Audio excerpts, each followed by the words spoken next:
Welcome to the Lowdown. I am your host, Dob Low. Thank God we're back.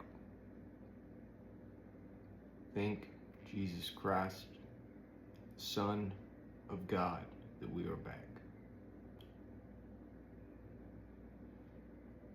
This is a very interesting time as an American. Something I've never experienced, something most of you have never experienced. My grandparents experienced this with Martin Luther King, with the Kennedys. This is new for us, though, for our generation.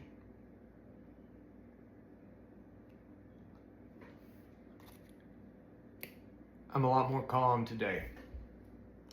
I've been taking action, and it has made me feel more calm.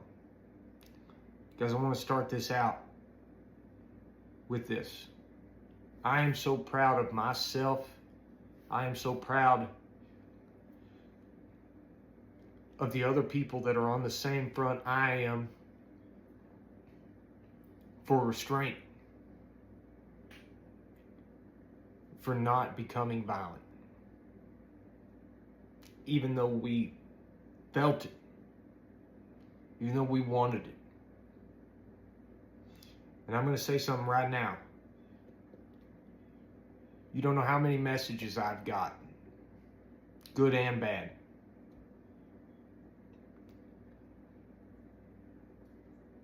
The Lord Jesus Christ is a King of peace. And He is the only thing that stopped violence.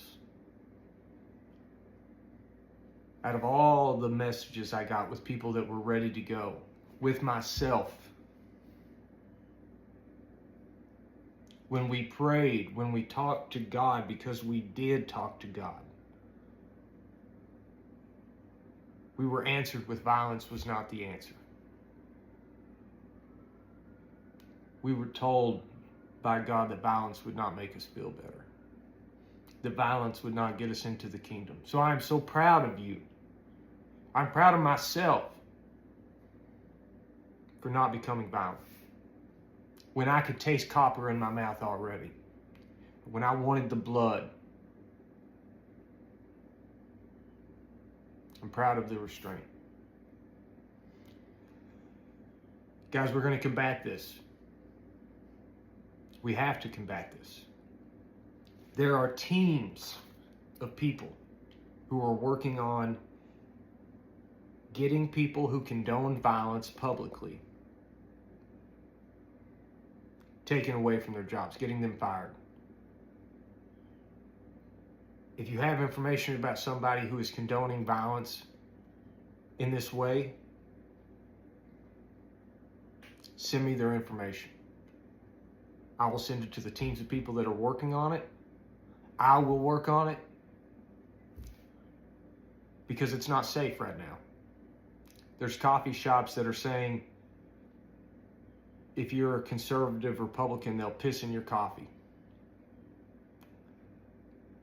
There's teachers, there's medical personnel, there's professors, there's all these things saying these just awful things. Violent things.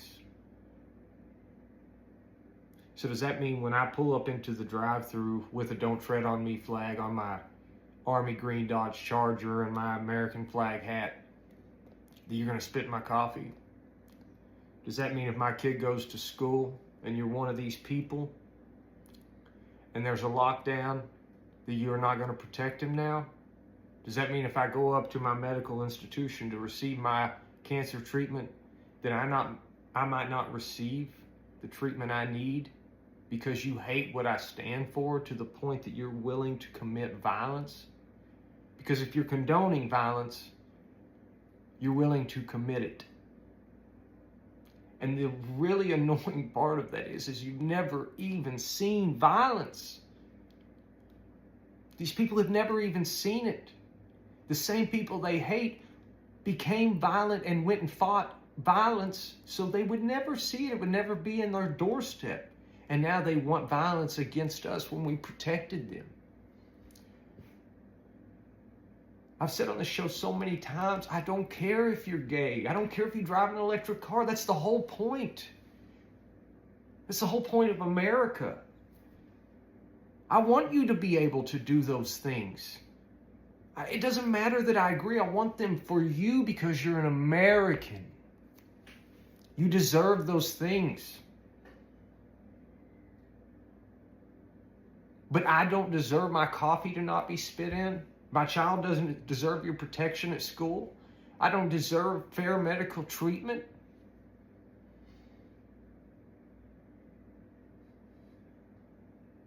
That is what's radicalizing. The shooting of Charlie Kirk was radicalizing, yes. But what is more radicalizing is the condoning of violence towards anybody who does not share the same opinion while you drive around with a coexist sticker on your car.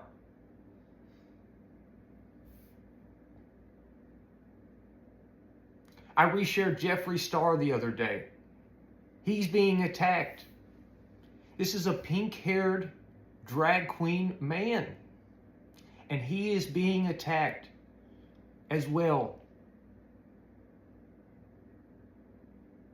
You are not safe right now. We are not safe right now as a country. We cannot allow this. I will not allow this. I do not think people understand how lucky they are that Jesus spoke to the hearts of this many radicalized people and let us see the opportunity of light and peace and a new direction on how to combat this without violence, because it was so close.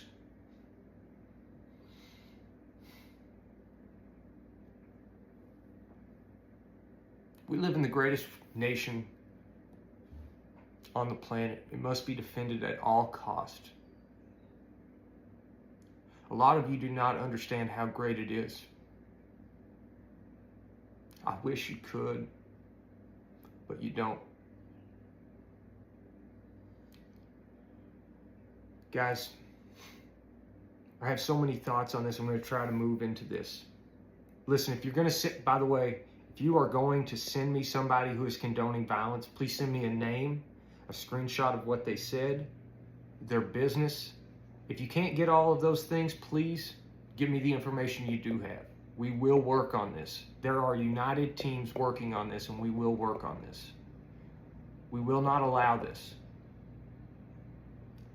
Guys, yesterday I said, do not talk to me if you're a Democrat, because I might feel the need to take just action.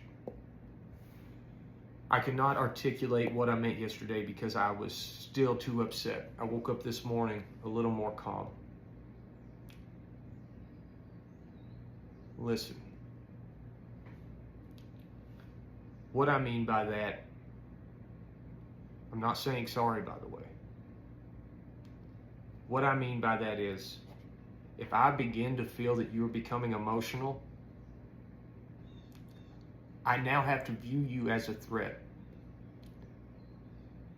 I have to be able to be safe in my country, especially right now with my arm the way it is. I can't roll with you like I used to. Ooh, I wish I could, but I can't. But I will protect myself with a wireless hole puncher, baby. I'll let that Glock ring if I have to protect me and mine. But I do not want to. I do not want that. So instead, what I will be doing, if I am afforded any opportunity, if I sense that you are becoming emotional about this issue, I'm going to blow my whistle, my rape whistle. I'm going to call the law. I'm going to yell. I'm going to make a scene. I'm going to call the law and say that I feel threatened for my life at this moment. And I don't care, that's not what I would have done a week ago, but I will do that today. Because I have to. You've given me no choice on the other side. I see that you want violence. I see that you want blood because of my beliefs. So now, as long as I am afforded the opportunity to not become violent, I will not. But I will call law enforcement. I will make a scene. I will do whatever I have to do to make sure you do not get emotional to the point of attack.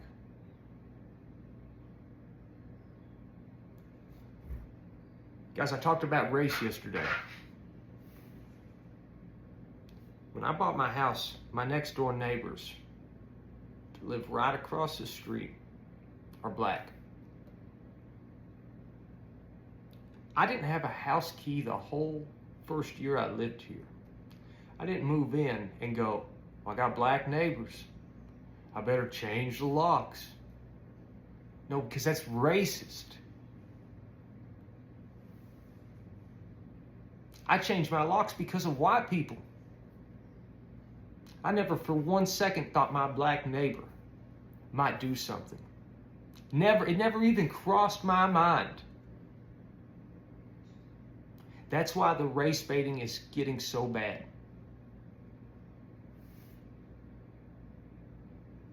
Because there are so many of us that are not racist, that are being called racist. And that's not fair. The other part about this whole thing with the political part of this, you guys have listened to this podcast before, I go after Donald Trump. My name on Facebook was Biden's dumb. I didn't like Kamala.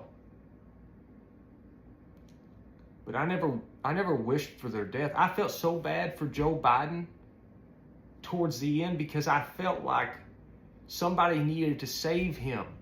He was not okay. I felt guilty for my name being Biden's dumb at the end. Because the man needed relief.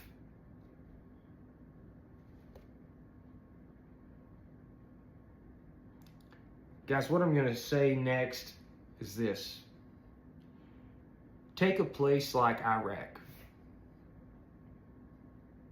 Okay? It used to really be a mecca in that part of the world. It used to really be a beautiful place at one point. And we went over there and we committed, we had war. We toppled cities. That's true. You can rebuild a city.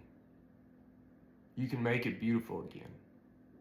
It's not a beautiful place today, not because we toppled a city, but because of oppression, because of Sharia law, because they incited violence because of political beliefs.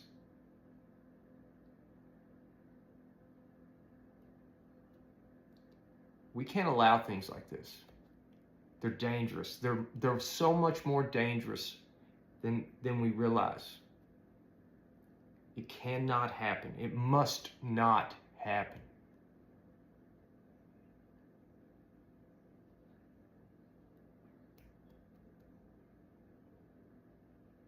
I cried yesterday hearing the national anthem during the football game.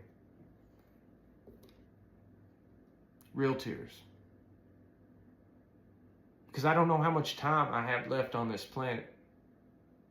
And I want my future children, my wife, my nephews, to be able to go to Cincinnati and walk down the street safely.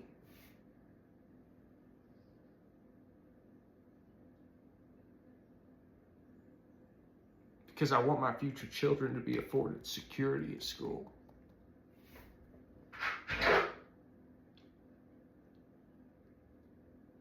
Because I believe in America. Because I believe in unity.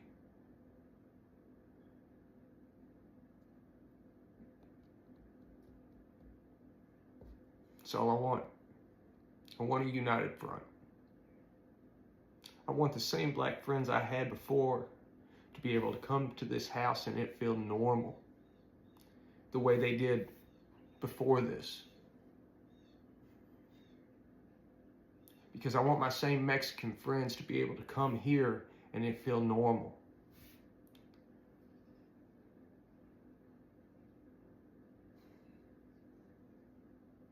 because I want my rights protected the same way I want your rights protected.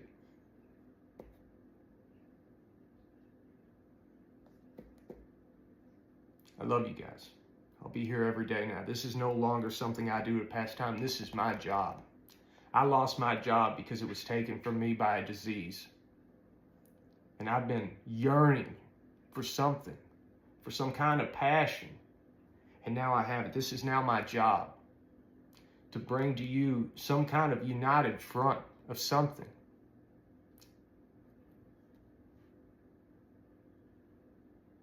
And if you're sending me hate mail and I see you out in public and you dodge me, you're scum.